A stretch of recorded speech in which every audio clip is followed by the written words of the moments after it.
Hello, my name is Jim, and we're going to be taking a look at this Dewalt 60-volt Flexvolt circular saw today on Kilimanjaro. So this is a DCS578 X1 kit, so that means it comes with the circular saw and one 9 amp hour Flexvolt battery. So the 9 amp hours means that it's 9 amp hours at 20 volts. At 60 volts, it's only 3 amp hours. So just to be clear, what voltage you choose depends on how many amp hours you get. Basically, the watt hours that the battery has is constant depending on those volts. Now, I'm not going to talk too much about the batteries in this. I'm going to make a separate video talking about the Flexvolt versus the XR versus the Power Stack batteries from Dewalt, but I'm not going to go over that today. So I don't normally do unboxing videos, but I did want to show you how this was all packaged because I was really happy with it. Sometimes it's a bit of a pain to get the stuff out of the box, and this is really nicely packaged, so I just want to show that real quick. When you open it, of course, first thing is you get your owner's manual.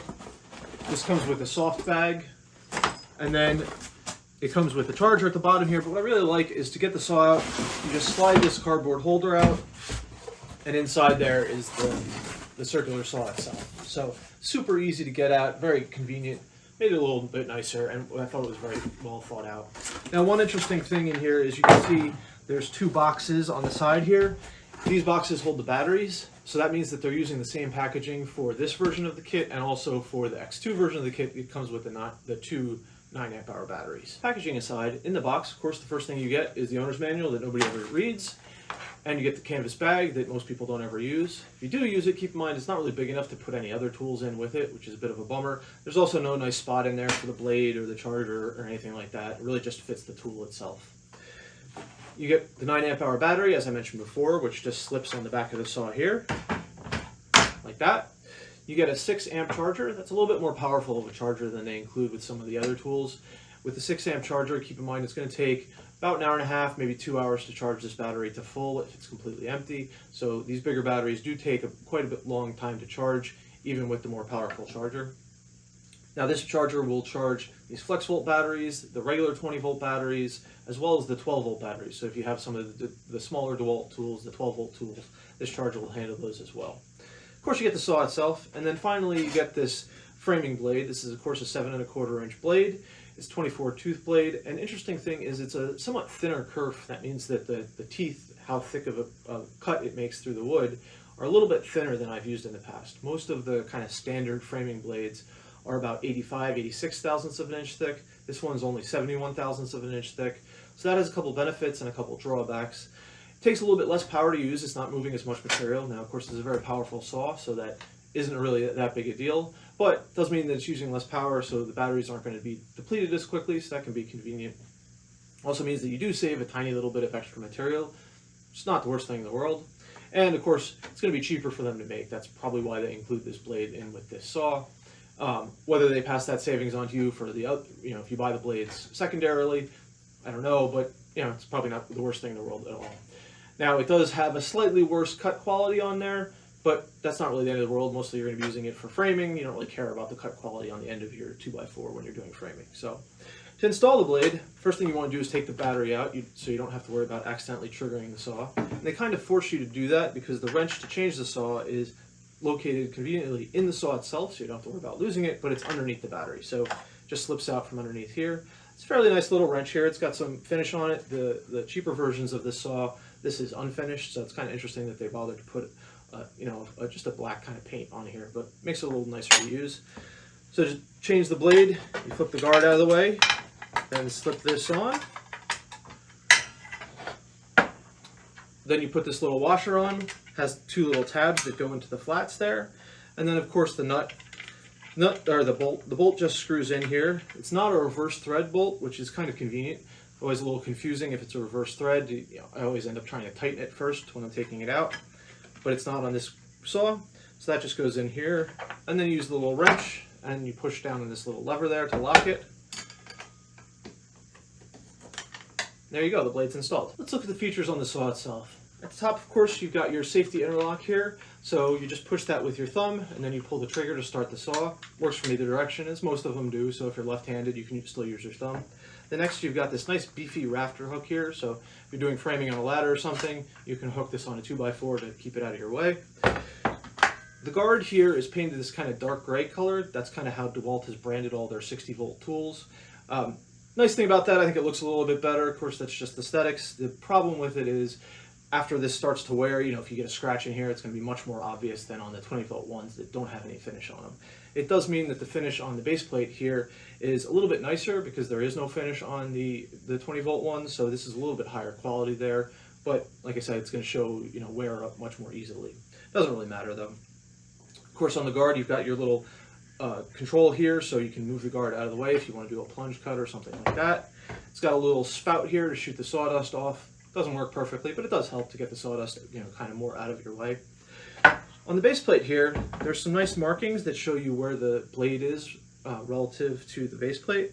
Particularly handy is this kind of 0-inch mark here. It'll tell you how far into the cut you are. Not super useful for the measurement scale here, but the 0-degree line, or the 0-inch mark line there, is very convenient to tell you where the tip of the blade is. So that lines up nicely with where the cutting is. So if you're trying to not cut all the way through something, you'll know that 0-inch mark is where the blade is ending up. Going this way though, what's disappointing is this distance here looks like it should be 5 inches. It's not 5 inches.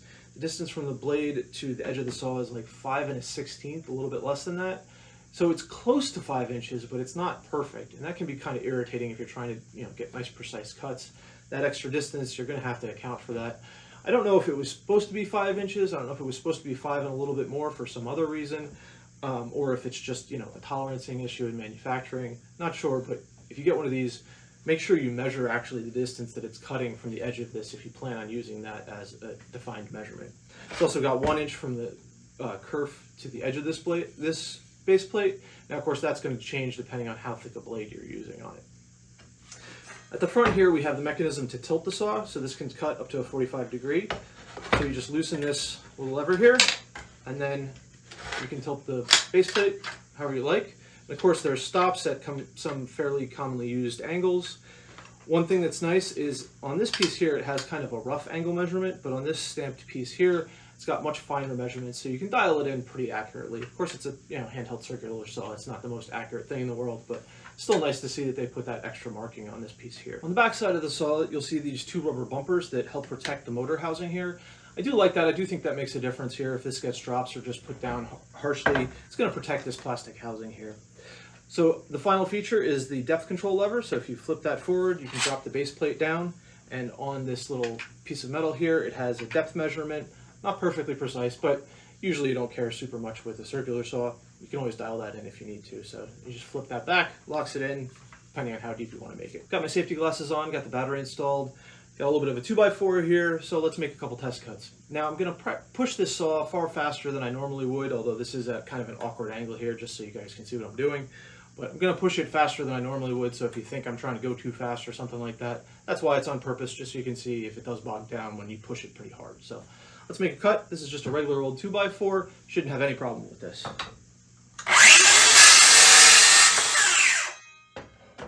Cut it no problem. You can see it does throw the sawed off pretty nicely.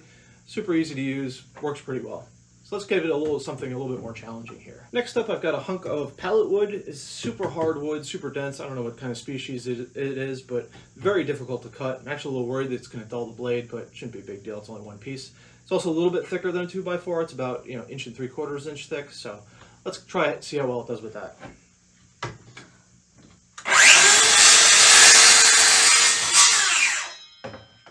You can see it breeze through that, no problem whatsoever. I've got you in kind of the over-the-shoulder kind of view here, so you can see as it's making a cut. One thing to keep in mind is where the guard is cut out right here, you can have a very nice sight line of the cut itself.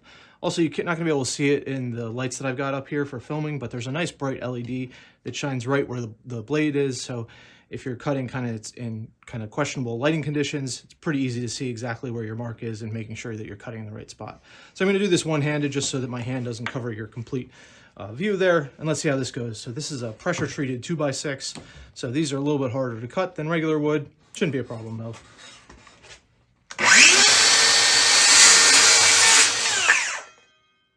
I had no problem with that whatsoever. That's all well and good if your 2x4s are made of wood, but what if they're not? What if they're made of solid metal? So I've got here, it's about the same size as a 2x3 actually, not a 2x4. It's about 1.5 inches in thick, about 3 inches in length here.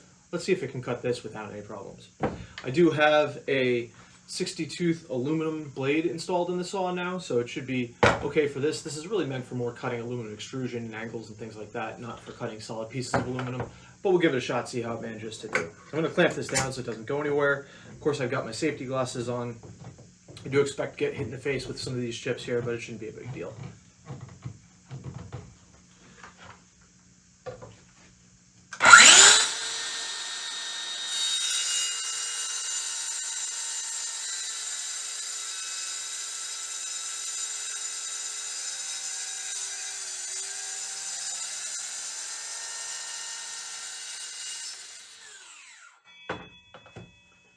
So you can see it actually cut that with no problem as well. I'm not suggesting you should get this saw if you want to cut through solid blocks of aluminum all day long. It's really not designed for that. That was really just to show you that it can do it and it has plenty of power to cut through anything you might throw at it.